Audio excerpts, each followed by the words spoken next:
So what we're trying to discuss this morning is special operations and what it takes to be into special operations now and in the future once you transition. My first question is going to go to Kaj, and that will be what your leadership example was and what you learned while going through SEAL training. Okay, thanks, Chris. Well, I'm not sure if I get to go first because you like me the most or the least. Usually as officers, we say we have to lead from the front, so I guess we'll keep the tradition alive. I think leadership-wise, the most important thing to state is that being a member of Naval Special Warfare, serving in the U.S. Navy SEAL teams has been the great honor of my life, as well as the formative experience of my life. I'm 46 years old now, but those 13 years that I've spent in Naval Special Warfare has really defined me as a person. And the reason I'm able to have those experiences is because I served with guys like Drago and Alvi and Dan. So leadership and mentorship really, for me, comes from two places. First and foremost, we say in the SEAL teams that we stand on the shoulders of giants. So the guys that went before us, what they call the men with green faces in Vietnam, some of whom are here today, they really set the code of both ethics, discipline, leadership, and combat proficiency that all of us benefit from, even through the GWAT and today. So I started off my experience at the Academy. I think we have a few people here from the Academy. And I showed up as a 17-year-old plebe at the Academy. I turned, my 18th birthday was September of my plebe year, and I had never heard of Navy SEALs. I didn't know what they were. Back then, everybody was talking about Chuck Norris and Delta Force. That was what everybody wanted to do. I watched Top Gun, and I wanted to fly like everybody else, had my pilot's license, and I thought that was my trajectory. And then I got to the Naval Academy, and I was recruited to play water polo, and I met a bunch of guys, some of whom are still serving today. Guys like Tommy Donovan, who's over in the Joint Chiefs of Staff office, probably the best SEAL officer that I've ever met. Guys like Johnny Sanchez. And those were really the guys who defined what it meant for me to be a SEAL officer. They started my path and my trajectory, and I guess the big takeaway, especially for those of you who are serving at the Academy or in ROTC or starting your naval careers, is that those people who you surround yourself with today will be both your peers, but also your mentors and your leaders in the near future. Tommy Donovan's probably about to put on a star for us here. In fact, he's just waiting to put on a star, like a lot of other 06s in the world right now. And he is going to lead. He led me then when I was 17-year-old plebe at the Naval Academy, and he's going to lead us in Naval Special Warfare in the future. And then the last thing I'll say in terms of leadership and mentorship is that the SEAL teams and the special forces and the special operations community in general are hierarchically flat organizations. Yeah, sure, we have rank and rank matters, but we also have peer-to-peer learning, right? I don't know who the highest ranking officer here is on this panel, and it doesn't really matter because I know that Drago has more combat experience than anybody else up here, right? And so in the SEAL teams, leadership comes from the most junior guy in the platoon, and it comes from the most senior officer at the command. And I think that's probably the most important takeaway from our organization. Thank you, Kaj. Dan, would you like to expand on that? I know you mentioned to me earlier that you were at the Naval Academy in some leadership position. I'd like to hear your... Sure. Thank you. So mine's the opposite. I ended my career at the Naval Academy. And so basically the first 15 years of my career deployed every other year to a combat zone. So heavy combat, a lot of loss over those years, both training and both on and off the battlefield. So leaving Dev Group, I went to the Naval Academy. I ended up running the SEAL program there. I'm actually a research fellow there still today because the Academy is interested in the research that I'm doing. But it was during my time there that I really saw a educational gap in preparation, really for probably 3/4 of this room. There are things that you'll face on the battlefield that, especially if you're going to a service academy, that there's probably some conversations and some education that you should have, and that's not currently being done. So my dissertation was specific to trauma and resilience. I'm now building out the research from that dissertation, but that really just sums up a lot of my career was heavy combat during that time. A lot of respect for the veterans of different wars that are here. Just the combat that we've gone through just looks different. Some of the stuff that a lot of the older men and women that have been through in this room is just incredible. And just the stories that you can reach out and talk to them about, like, I recommend it. Even hear the experience, everyone here, just the leadership and different theaters of war. So a lot of institutional knowledge worth tapping into. Thank you. Drago, would you be okay? Okay. Thanks.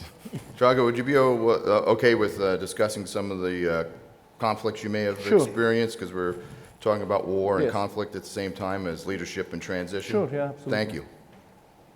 So first, I just would like to make a statement here. I'm better with bullets than with words, so please excuse me if I maybe miss some of it. I'm more proficient that way. First thing, when we went to war, we didn't go there to win hearts and minds. I went there to kill and terrorize the enemies of the United States, and that worked. And what I learned, the best way to win war of terror is terrorize them and kill them. That terrorist is not dangerous anymore. So that's a big difference between other special forces, maybe, that we tend not to talk to them, we kill the enemies. And, but again, talking about the leadership, this is something that I think all from the youngest, from the newest SEAL to the oldest, have to have some capabilities to lead, because we never know when you find yourself in a situation that you have to take a charge. And sometimes the life of other teammates depend on the lowest ranking SEAL to do so. So that was a great experience for me to be there. It was a very honorable thing. And one more thing, I have in combat, I haven't seen anything that Navy did not prepare me to see. I didn't do anything the Navy did not prepare me to do. I have no regrets. Maybe one, I wish we killed more of more of the enemies of the United States. Maybe some of my teammates and my brothers in arms would come back home today. So this is the only thing that sometimes I dwell on and bothers me. Who yada that?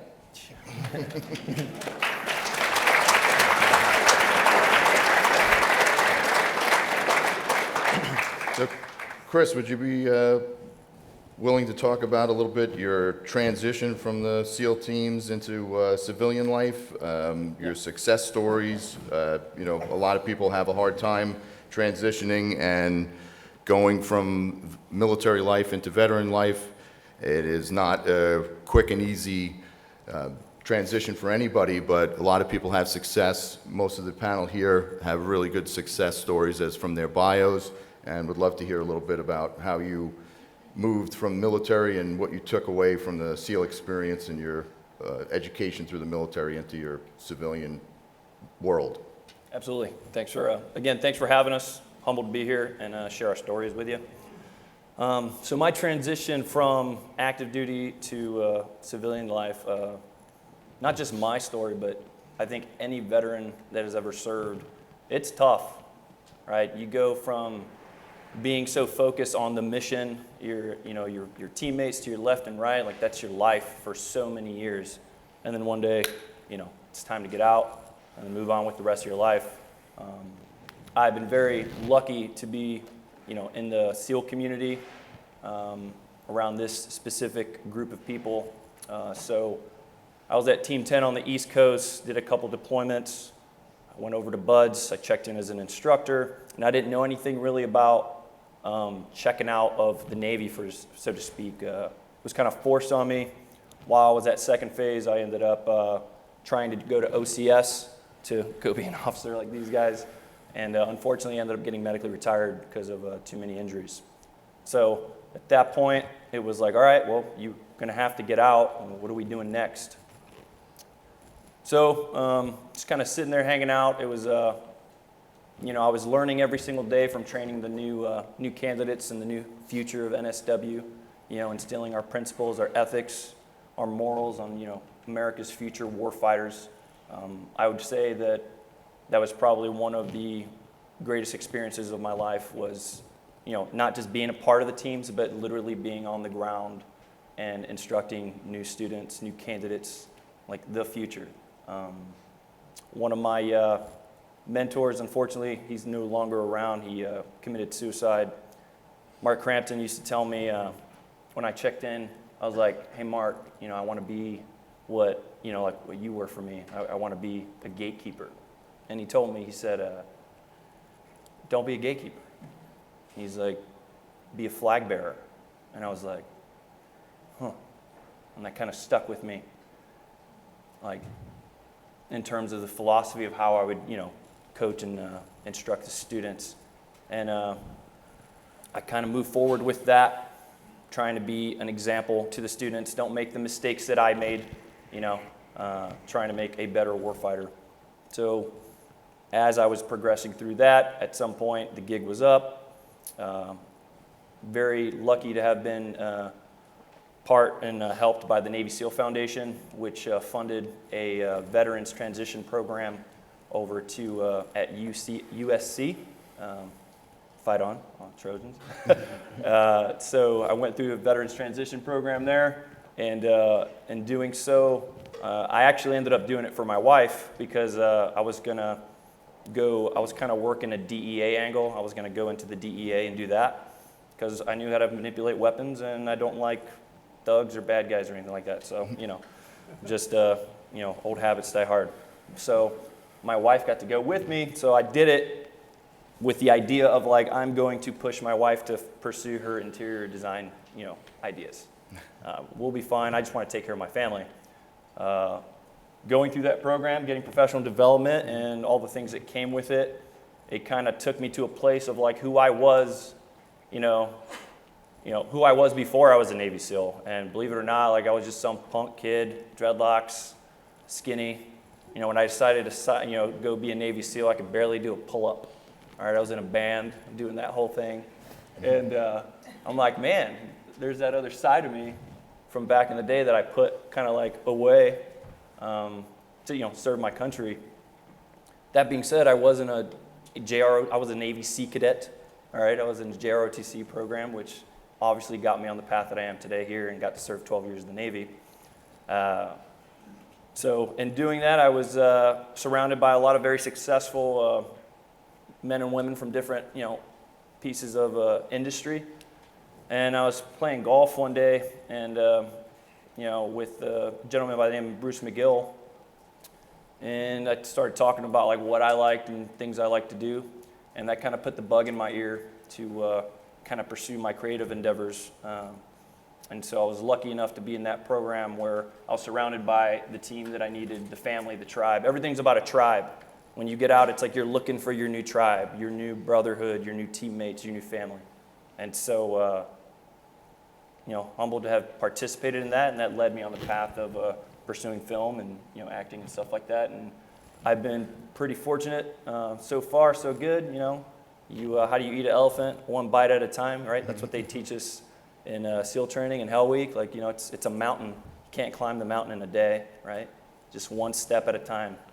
One foot in front of the other. And so what I took from my experience in the teams is if you attack anything in life in that way, like nothing will be too overwhelming, and you can just move forward.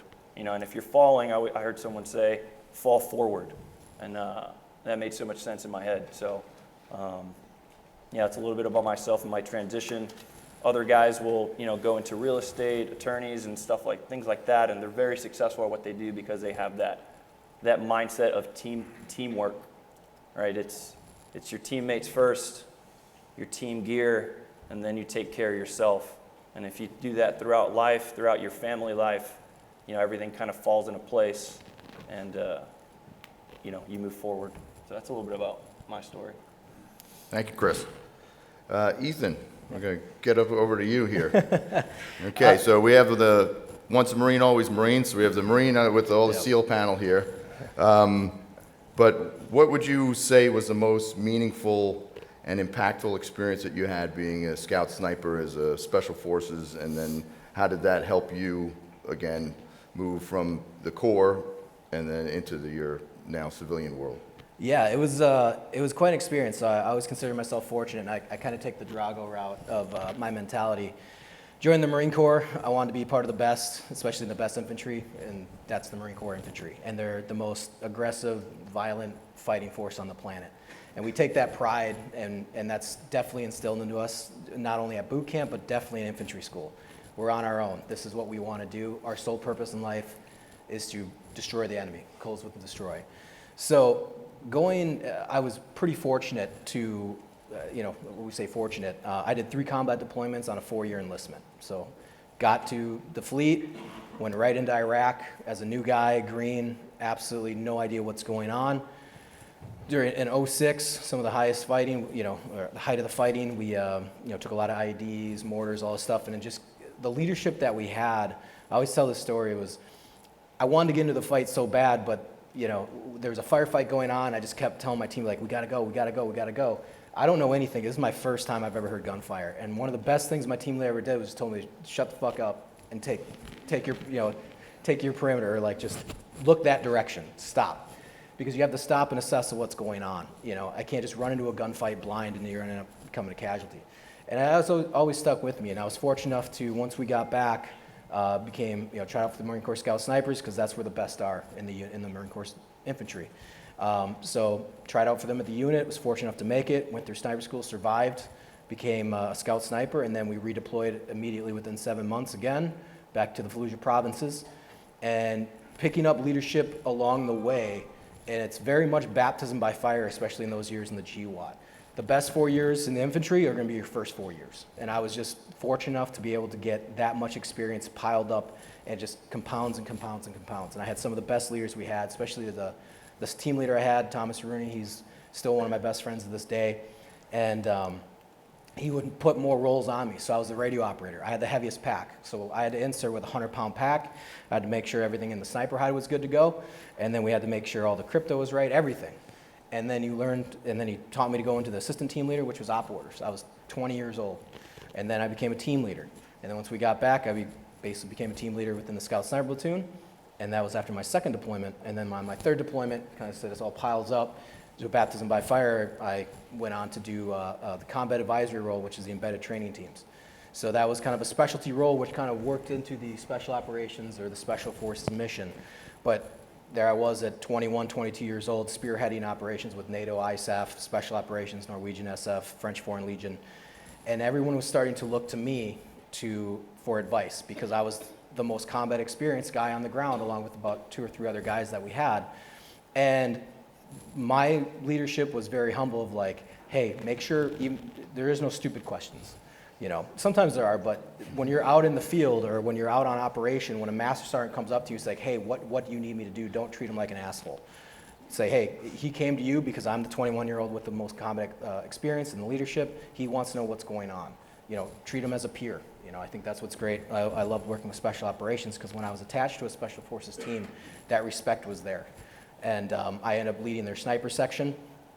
And basically, the leadership and everything that I had learned, accumulated, to talk about some of the best and worst experience that I had. We were surrounded by 75 to 100 Taliban, and all hell broke loose, surrounded on all sides. Communications went down, the radios went down, there was no air support, and we're surrounded. And that's when that leadership really comes into play. And that's when everything that I had learned and that compounded over the last 24 months of combat, really in the leadership, that the guys that taught me, hey, make sure you act like you're a bigger force than what you are. Make sure that pound the enemy as hard as you can. It's like, not only is it physical, but it's psychological warfare. So after that, getting shot twice within that battle and being surrounded, and we fighting our way out, you come back and suddenly there's, I'm out of the Marine Corps. I've spearheaded operations, I've done 3 combat deployments, I've, the Silver Star, Purple Heart, and now it's just welcome to the civilian sector. But one of the most important things I would say that I was taught in the Marine Corps was also goal setting. Make sure you set your goals. Set your goals within your military career, and then also set your goals once you get out. So I wanted to be a filmmaker, but I also knew that after I'd done the role in Afghanistan, that I wanted to pursue contracting. And honestly, decompressing from all the deployments, going back into Afghanistan as a contractor, both as metal detectors, working with the CIA, and also the Department of State, it was a community. You find your peers. My peers were in Kabul, Afghanistan, working with, we were making money, we were young, and we were still in the fight. We were still helping out in the way that we could, and it was a nice, slow decompression and an adjustment. It's about 3-4 years, and then once I earned my bachelor's degree, I then went into film school right after that. And then just, talking with you guys, it's great hearing your story, especially when it comes to the creative and filmmaking. It is that same thing, one step at a time. You don't want to go on Instagram and be like, oh, this guy's got, he's working on the shows or doing this or that. It's always take one step at a time and what works at your pace and what you're doing. So going to film school, it's a dream. But yeah, the leadership aspect of that, or I should say the transition aspect of that, is always keep in touch with the people that you're close to, but also setting goals. I think that was one of the big things that helped in my transition, is setting the goal. Either you fail forward, you either make the goal or you don't make the goal, but then keep setting the next goal, because that's what you're doing here. What are you trying to do? You're trying to graduate college, or you're trying to get through OCS, then you got to go to your first unit. You want to be good at your unit. Okay, you guys going to go on to special operations, or you're going to do combat, or what? You're going to set goals at each stage of your life. And so I think that's something that is kind of tough when guys get out, is you have everything backing you, and then suddenly it's gone. They set kind of goals for you. We're going to Iraq. This is our mission. This is what we got to do. We're patrolling how many times a day? This is your ammo count. This is our, PCCs and PCIs. You got to go, and we're going on this route. So I think once guys get out, you kind of have to understand you got to keep setting those goals.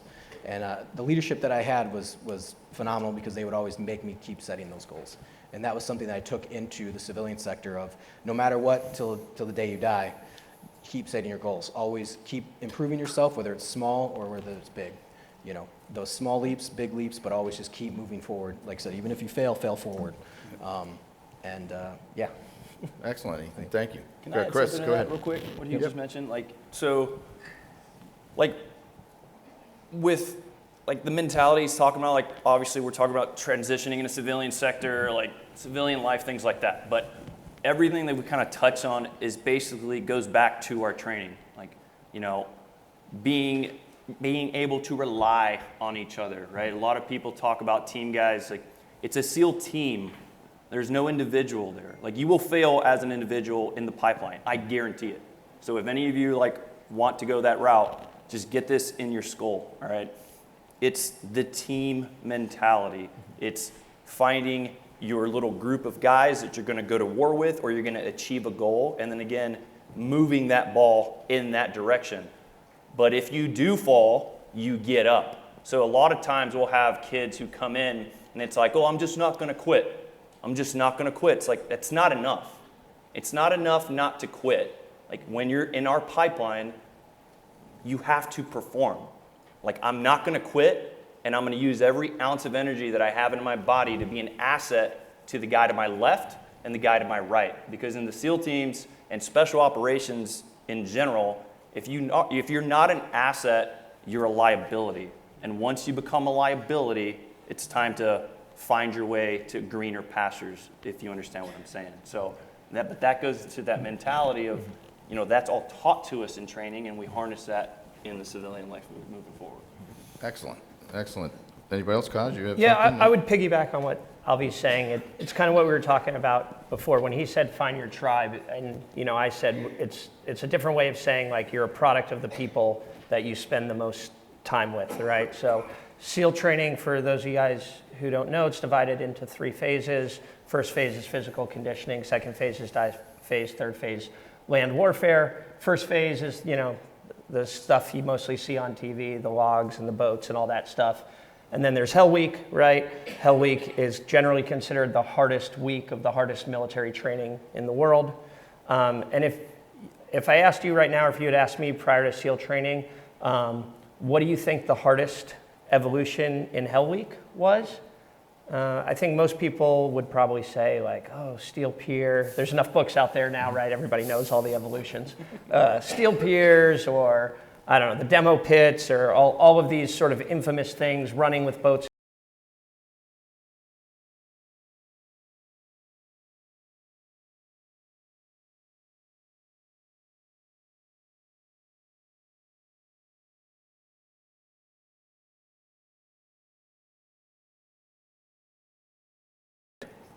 Yeah, it depends whether it starts on Sunday or Monday, but essentially the second night of Hell Week is when the vast majority of people quit. Because essentially what happens is when you first start, there's all this adrenaline and there's, guns going off and everybody's all excited. And that adrenaline can kind of carry you through the first night. And then on the second night, what happens is the instructors come out with their megaphones and they say, they sit you on the berm on Coronado Beach, right? And the instructors come out and they say like, nighttime is coming, alpha shift is coming, here it is, alpha shift is coming, right? And like people are sitting on the berm and it's getting dark and you just watch people run for the bell, right? I mean, sprint, right? Like, do not collect $200, not pass go. They are like, they can't get to that bell fast enough, right? And what's really interesting is if you watch them quit, like most people don't quit alone. They quit in twos. They quit in pairs, so like me and Albie are next to each other, right? Yeah, right. And they're like, "Hey, man, like this sucks. Like, this is cold, right? I'm miserable." And they just start sprinting for the bell, right? And if you had told me prior to SEAL training that the hardest evolution of SEAL training would have been sitting on the beach in Coronado watching the sunset, I would have thought you were crazy, right? But it's true. That's when everybody quits, and it tells you two things. One, first and foremost, that it's usually the anticipation of fear that is worse than the experience itself, and people quit because they're afraid. And if you have the courage to just stick through that fear and anticipation, most people make it. But the second part is related to this tribe stuff that we're all talking about, which is careful who you hang out with, because cowardice is contagious. And if you're hanging out with those people, they will push you in the wrong direction. But the flip side, the contrapositive, or whatever some smart engineer in here can tell me is the right term, the flip side of that is that courage is also contagious. And when you hang out with good people, great things happen. So for me, that underscores all the things we're talking about here. Thank you, Kosh. Drago, can you give me a little, I know everybody read your bio, and I read it out for them, but can you give us a little background, and then also what you're doing now, how you, with service into now what you're doing with transition? Okay, so I was born in communist country behind Iron Curtain. After eventually I spent 2 years in communist prison, and I immigrated to the United States, became US citizen. When the first Persian War broke out, I believe it was my moral obligation to join military and support my country. This is where I picked the rifle to fight on behalf of America. I didn't know much about Navy SEALs then. Somehow I made my way into the Navy SEALs. I retired after 20 years. One of my last tours was as a SEAL instructor in BATS. And after retirement, I'm working now as a software engineer for a nationwide defense contractor. And that's my short story. Actually, I'm the only convict with prison time in the SEAL team. Go ahead. Dan. I want to tell a Drago story. So Drago actually doesn't know this. So him and I were deployed at the same time in Iraq. Yeah, I remember. Yeah. Okay. So we were hearing stories. So in the SEAL teams, like there's so many great guys. So if you hear a story, ideally a positive story, about a guy in an operation or a group of guys doing certain operations, it's a pretty big deal. And so for us being overseas in Iraq, hearing stories of Drago and operations that they were doing at the same time. So it was just, it was really cool and just a testament to the work that Drago's done. But also saying it back, you know, these guys here, they were my inspiration. There was people like, I want to be like them. And I think that's what helps me get through all the, through war and through my SEAL life. Now, I'm also, like today, I don't want people to look at me and see me as a SEAL. I'm no longer a SEAL, but I'm American. This is the proudest thing bestowed on me, the proudest thing I ever done, become American. So there is no hyphen in front of this American. I'm just American. And the flag that I always wear, it encompasses everything. It encompasses the SEAL training, the SEAL, my SEAL career, and this is the proudest thing I wear, is American flag. Thank you. Yeah, yeah.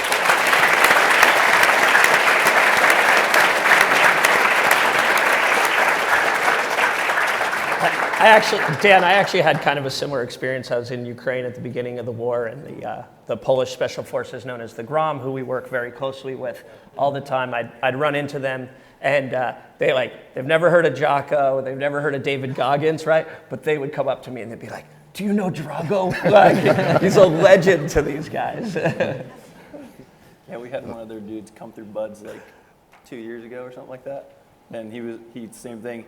He's like, "Hey, do you know Drago?" I'm like, "I know Drago."